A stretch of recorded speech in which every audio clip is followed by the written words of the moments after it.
Today's daf is daf Lamed Zayin. We're going to begin on daf Lamed Vav Amid Beis, about 10 lines up before the end of the Amid Omar Rava.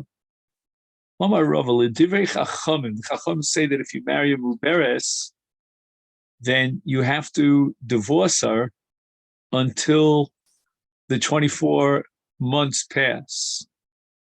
And Omar Sutra, so that's the Chacham, Yotzia Beget, and then he could remarry. Omar Zutra, Daikanami, the language of the Brisa is Meduyok. The Katani, the Chacham say, Yotzi. Below Katani Yafresh. It seems that the Chachamim do not suffice, they're not happy enough with his separating from her for that period of 2 years, but rather he has to divorce and then remarry. Shmamina, this proves that Rava is correct. Amalei Rav Ashi, Rav Oshia, Braid Rav Idi, Hassam, we have in Masechet Shabbos on Daf Kuf Lamed Hey Amid Beis, Tanya, we learned in the Brayso, so Rav Shimon Gamliel Omer, Kol Sheshah Be'adam Shloshim Yom Eino Nefa. If after the fetus is born, it lasts for a full month, 30 days, then it's Yotza Michlal Nefel. We believe it to be a viable being, a viable child. And the father is considered as if he left his son before alive, and therefore that patters the child's mother from chalitza. So the Gemara now is medayik. It says dafka, if he waits 30 days, then it's not an ephah. Or lo shaha, if the vlad did not live for 30 days, it died within 30 days. For example, some terrible catastrophe happened and the roof collapsed, or an animal attacked the young child. And we don't know if it died because of this tragedy or it would have died anyway. Sveikavi. So we don't know if it was Yatzmachal Nefel or it has the status of a Nefel. If on the one hand, it had the status of a Nefel, then the mother needs Chalitza Misafek. And of course, she cannot be Mesiah Bemes because maybe this is not a Nefel, and therefore she didn't fall for Yibum, for Itmar. And we learned that in this kind of a case, where Meis B'tok Shlosh Yom, within 30 days of its birth, the child died, and we don't know if the child was a Nefel or Ben Kayoma. And then after a amount of time, the Amdov and his Kadsha, the Yevamot, got married to someone bin Ashuk. She thought she's not falling for Yibum because she had a Vlad, and there was no Nefila for Yibum. She doesn't need Chalitza. Now the Gemara is Machlokes, how to interpret Rava's Shita. Does she need Chalitza or not?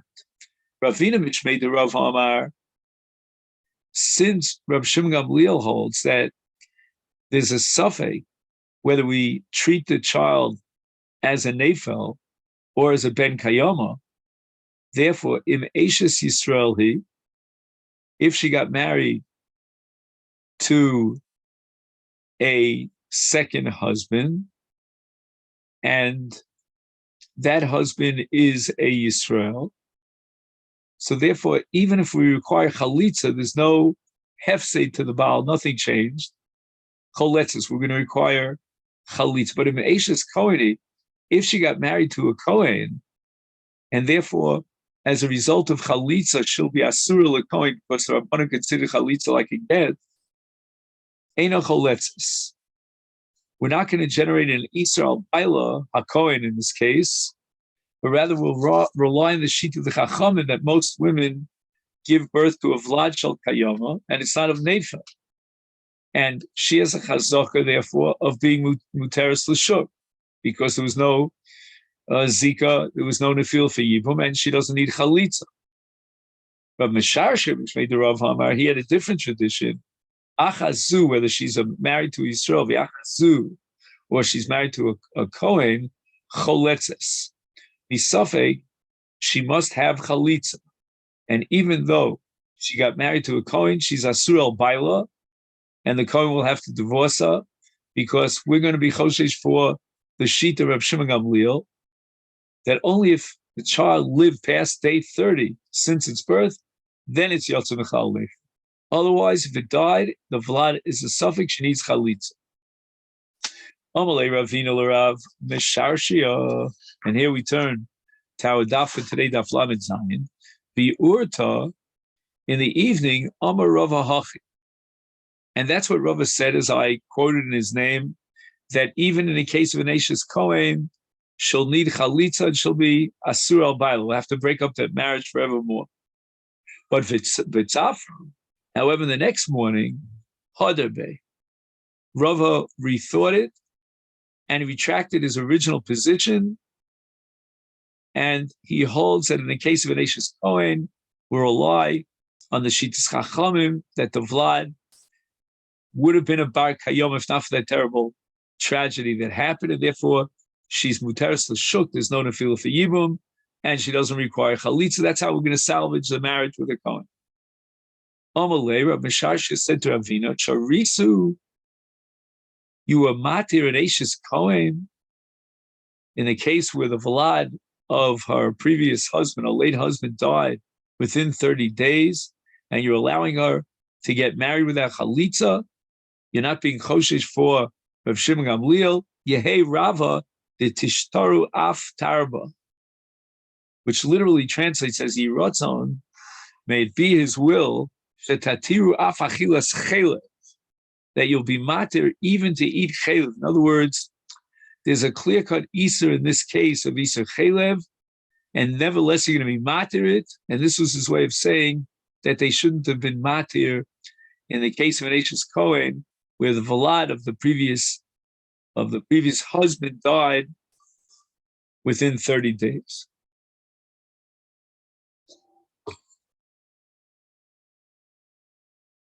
So now Rav Ashi says the following to Rav Oshia Breder Rav Id. Ocha, here, Legabi Muberes Chaver Menekes Chaver Nesulo Mai. Okay, in that case, you said that we could be Mekil and we could allow, in the case of Ashes Kohen, that she does not need Chalitza and she can remain within the marriage. What about in the case of Muberes Menekes? Would we be Mekil if she was married to a Kohen and not require Gerish? He says, Hochid Gabi Muberes Chaver Menekes Chaver Nesul Kohen Mai. Me over Rabbanan Takantul Kohen, and the Rabbanan waive their requirement of a get for the sake of maintaining and salvaging the marriage to a Kohen. Oh, lo, or should we say no? They made the takana, and they're not going to be makil in the case of a Kohen, and therefore he has to divorce her. Amalei Rav Hoshia responds to Rav Ashi, Hochi Hasht. Let's look at this. Are the two cases comparable? There's the case of Chalitza in the case of an Ashes Kohen when the Vlad from the late brother died before 30 days. And the case that you're asking about now, about a man who married a Muberes Umenekes Chaver Bishle Mahasam, in the case where the child was never killed before he got to the 30th day, I can understand why you're going to be makil for the sake of the marriage to an Ashes Kohen to a Kohen, and she doesn't require Chalitza. Kevan de Ikar Rabbanan de Pligi Alei, Alei de Reb Shimon Gamliel. We have the Shittas Rabbanan, the Amrei.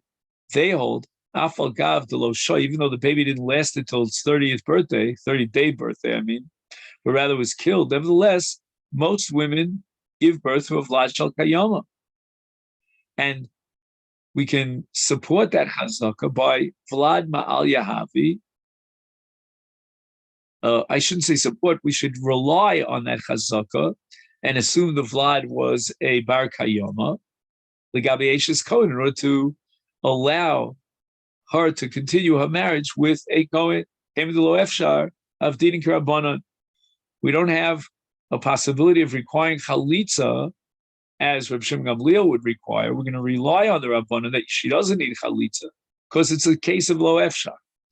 It would bust up a marriage. Aval Hocha, but here, in the case of a Kohen who married a Muberes or Menekes, Keman Navid, Who are you going to be makel to? Ikar Rabbi Meir. Rabbi Meir is the machner here.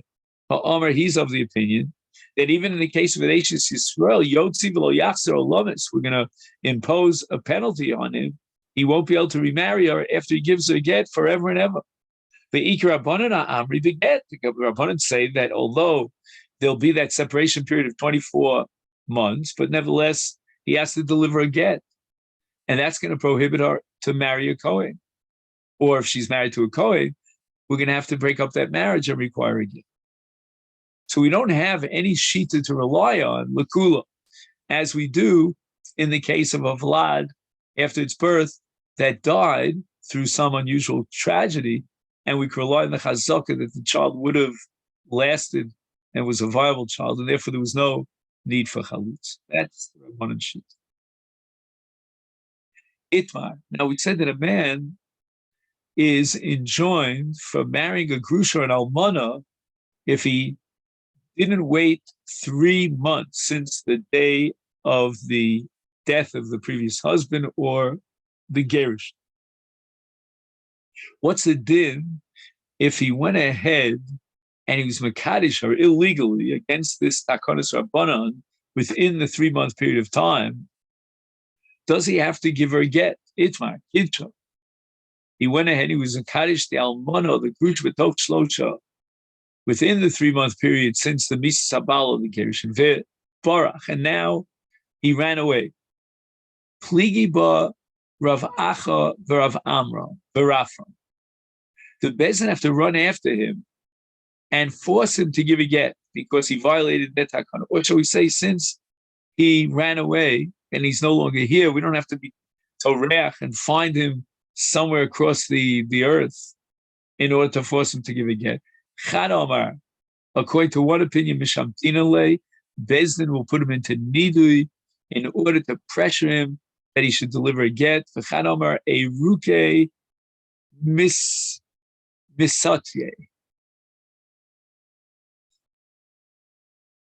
Brechaso maspika. Once he runs away, he reveals, he is megaladas, that he has no intention of marrying this woman within 3 months. And therefore, he doesn't have to get a nidui from Bezdin.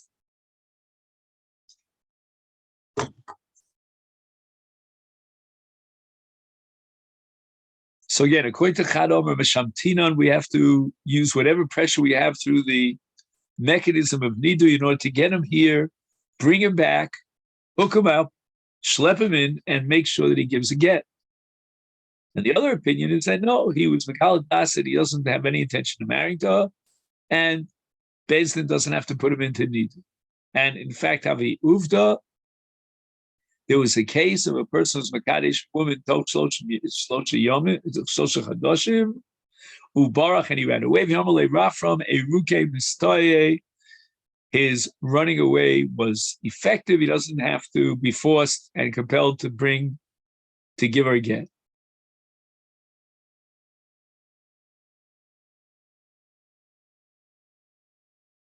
Now, in the Sefer of our Mishnah, in the case that someone died and his brother was miyamim his wife, and as it turns out, she, the Yevamot, was me'uberes, and she gave birth to a Vlad Shal Kayom. Safek ben Teisha. However, since he didn't wait the 3 months and he was miyamim within the 3 months, we don't know if the Vlad is a ben Teisha to the first, or shall we call him the late brother, or he's a ben Shiva to the miyamim, to this brother. And the Mishnah Paskins Yotzi v'Avlad kosher v'monafshach. As far as the status of the Vlad when he's born, he's kosher v'monafshach. He's the son of the late brother, or he's the son of this brother. However, now on the side that he's the son of this brother, then the Yibum was legal, so there was no violation of Yisur Karis, hence no mamzeres. But the Yavam and the Yavama have to bring an Osham Tolu. Amalei Ravel of Nach. Why is it that we see this Vlad as a suffix and we generate and require a chiv of a carbon Osham Tolu? Korban abala safek. Why shouldn't we say that there's a chiyuv chatos in this case? Lema halach achar rov nashim. For rov nashim l'sisha yaldon. Most women who give birth will give birth at the end of 9 months. And therefore, we should assume that when she gave birth 7 months after the Yibum took place, the Vlad is not a 7th month preemie to the second husband, meaning the Yavam, but rather a full 9-month baby to the previous brother, the late brother. In which case they should be chayav a korban chatas for violation of Eishes Av.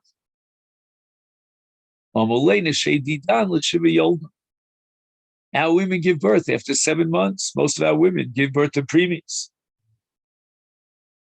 So we can say that that's the case of the Mishnah. That the Mishnah is talking about a case of a blood where we have every reason to assume that the Vlad came from the Yavam, and it's a 7-month preemie.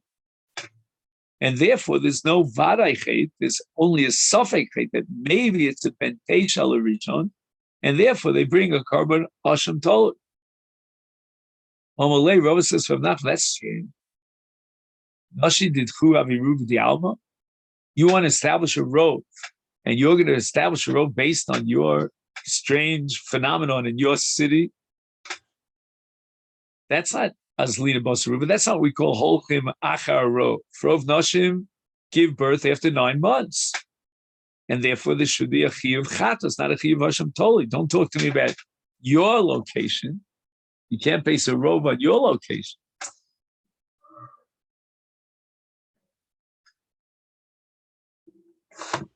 Excuse me for 1 second.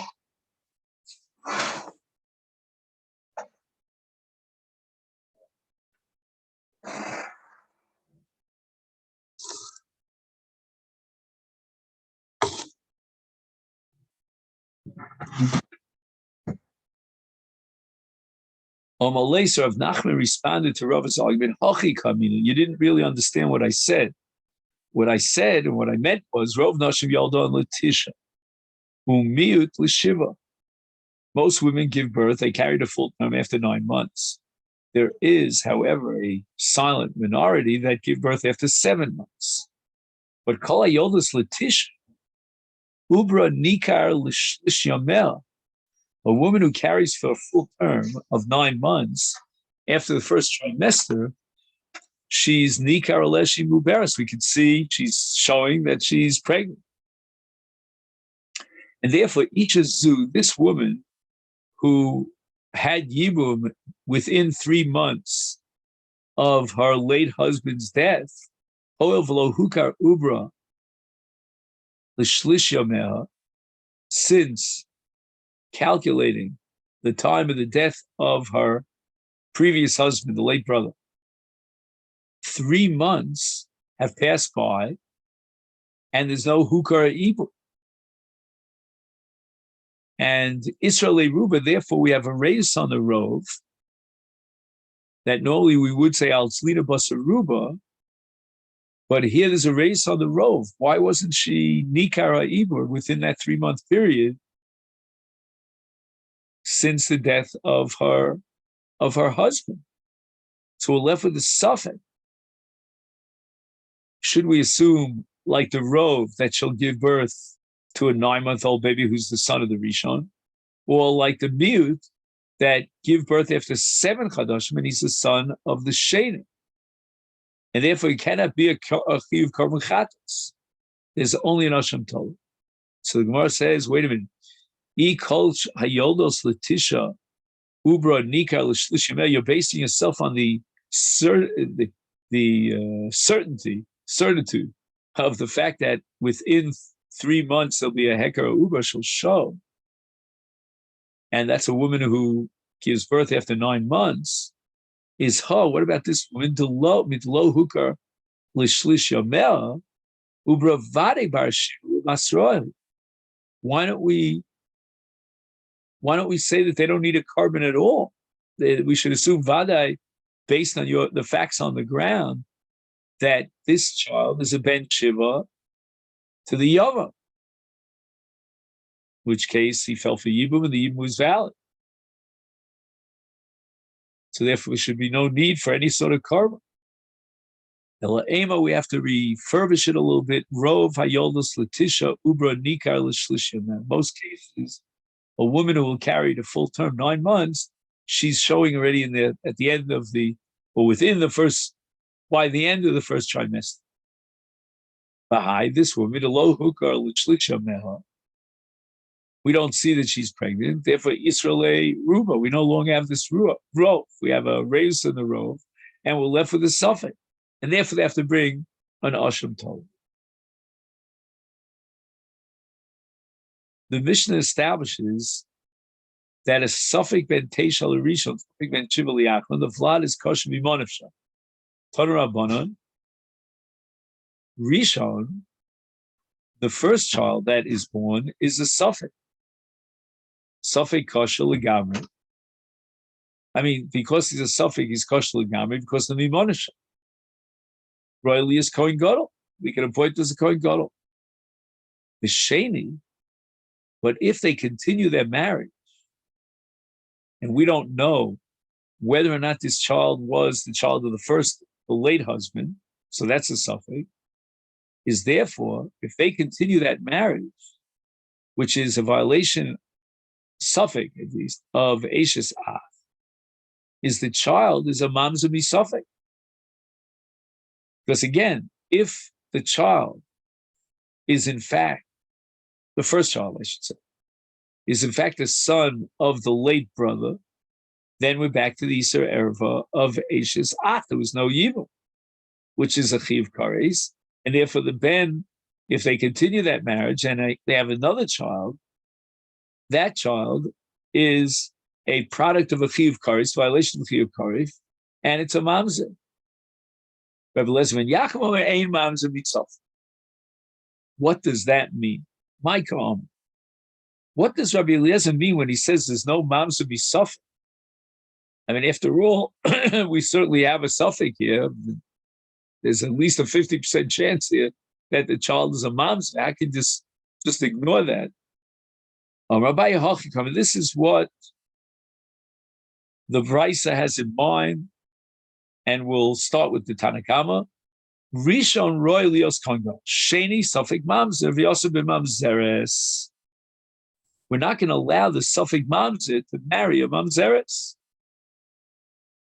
But Rabbi Eliezer ben Yaakov Omer, Eino suffix mamzer, I'm not going to consider him a suffix mamzer such that he cannot marry a mamzeres, because he might be a kosher. Ella, but rather his din is as if he were a vade mamzer. And umuter b'mazeres. So this is the shita Rabbi Eliezer ben Yaakov, that a suffix mamzer is allowed to marry a vade mamzeres. In other words, as Rashi points out, kol isurim misafek, mutarim lisa es asurim vada. Rava Omar Pachikama. This is what the Bryce has in mind. According to Tanakama, Rishon roy lios kongo v'sheni mamzer vada misa.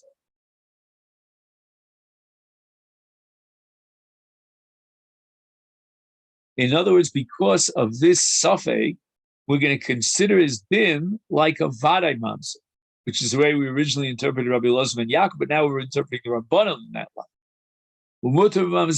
Therefore, if we consider him like a vadai mamzer, he's allowed to marry him. But Rabbi Eliezer ben Yaakov Omer, ein vadai mamzer misafek, ella suffix mamzer v'yosef b'mamzeres. So according to Rava, it's just the opposite. The Tanakhama is going to tell us that a suffix has a din of a vade mamzer. He's allowed to marry mamzeres. And Rabbi Eliezer ben Yaakov is the machmir, and he will not allow a suffix mamzer to marry a vade mamzeres. And the Gemara explains that this, shall we call it a machlokas between Abai Rava as to how to interpret Rabbi Elazar ben Yaakov, is really consistent with their shita with regard to a machlokas Rav and Shmuel. Become miflagi bid Rabbi Elazar. It means that Abai and Rav are arguing if according to Rabbi Eliezer ben Yaakov, he's the one who's matter the Suffolk Mamzer to allow the Suffolk Mamzer to marry Mamzeres. Tanakama says no, we can't do that. Or the opposite, Rabbi Eliezer ben Yaakov is the Oser, and the Tanakama is the matter. And on this, we have a machlokes how to interpret Rabbi Eliezer ben Yaakov. The Gemara is going to bring that a little bit later on. Now, from this machlokes, they fixed up the words of Rabbi Eliezer ben Yaakov, each one l'shitaso. Both agree that the halach is like Rabbi Eliezer ben Yaakov. That's called Mishnas Rabbi Eliezer ben Yaakov Kavanoki. And therefore, anyone who passes like Rabbi Elazar has to be gores in the words of Rabbi Eliezer ben Yaakov in a way that could work out with the Shita Rabbi Elazar. Anyone who argues against Rabbi Elazar, he could be gores in Rabbi Eliezer ben Yaakov in a way that we call it Yishvu l'Shita Sacholek al Rabbi Elazar. This time, Rabbi Elazar Omer, with regard to Psulei Kol, Vadai bevadoin mut. A Vadai Mamzer is allowed to marry a Vadai Mamzeres. But Vadon b'sfeikon, b'vadon, b'sfeikon, asur. A Suffolk Mamzer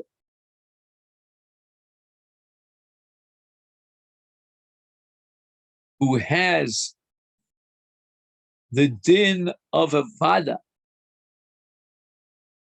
and he's allowed to marry a Suffolk Mamzeres. And Sfeikon bivadon, someone who's a Suffolk Mamzer is allowed to marry a Vadi Mamzeres. And those who are Asur bivadai, Vadi Mamzer is allowed to marry a Suffolk Mamzeres. V'chein Sfeikon v'Sfeikon, those who are both Suffolk can marry one to the other. I'm sorry. Those who are both Suffolk is us.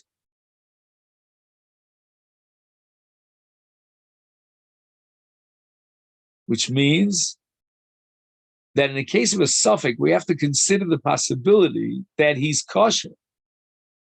The other Suffolk might be possible, or the other way around.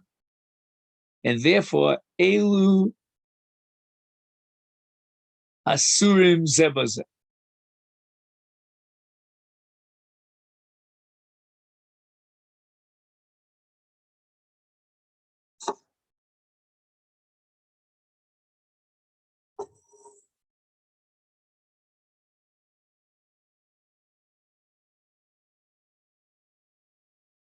So we read it like this.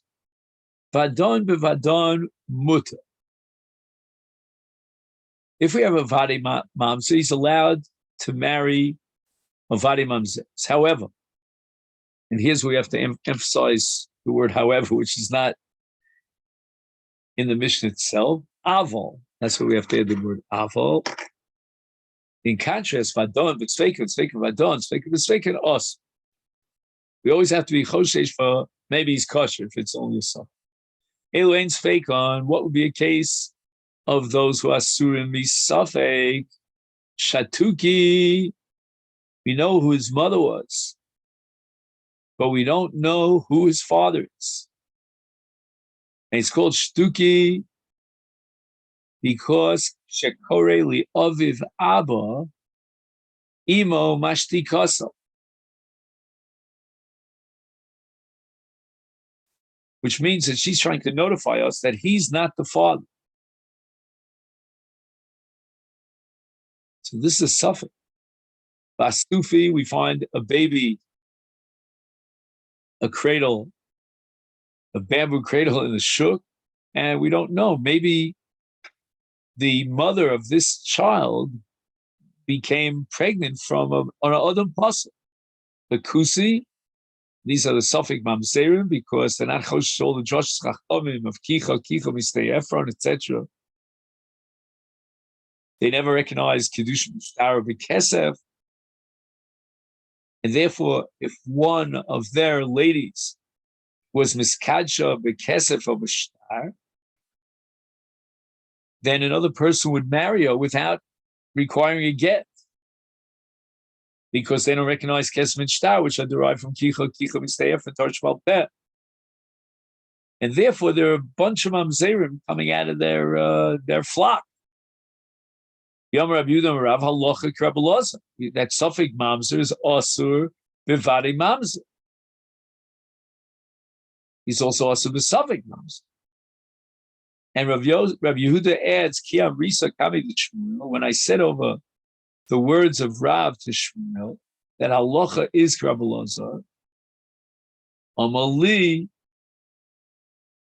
Shmuel, Hil Shoneh, Asari Yuxin Olumi Bavel, Kahani Levi Israeli, Chalole. These are Kohanim Chalolim that were born from a Bia Psula, Gerim, Charure, Avodim Knanim Mishuchronim, and Mamzer Nisine, Givonim, Maishiniskayu, Bime Yoshua, Biorma, Yeshem Tzad Avdus, Vayitnem Yoshua, Bayomahud, Chot Vayetzim, Mishavei Maim Leida. Atuki, we don't know who his father is, Vasufi, that we collected him from the Shuk, and we don't know whose parents are. Kula Mutarim Lavo Zebazeh. Now, if we hold that a Suffolk Mamzer is Mutter, but Suffolk Mamzeres, and the Mamzeres Fadois, then we could explain and interpret the meaning, the intention of Hillel. Right? This is the Shita of Hillel.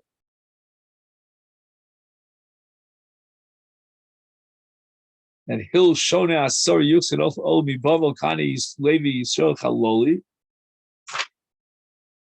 And Vakula Mutarim Level Zebazet. So Kohanim Levim Yisraelim are allowed to marry one to the other. Levim Yisraelim Chalolim Gerim V'Charuri Mutarim Zebazet.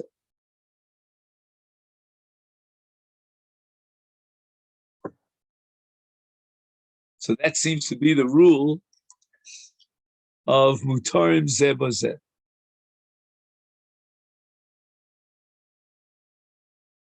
The reason for this is because Kahal Gerim Lo Nikra Kahal, and therefore Mamzerim and other Psulim are allowed to marry them.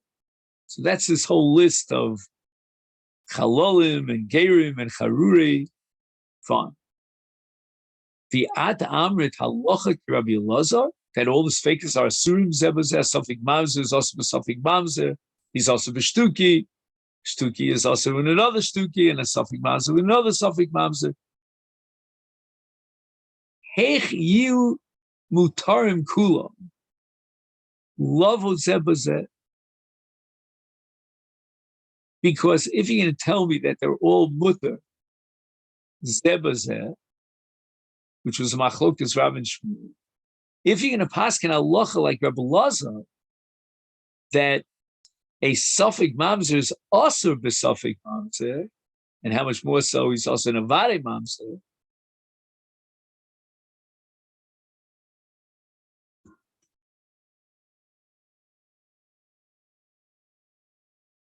so now the Gemara is going to analyze the Machlokas Abai v'Rava. Do we paskin like Rav, who paskin like Rabbi Elazar, or like Shmuel, who paskin like Hillel?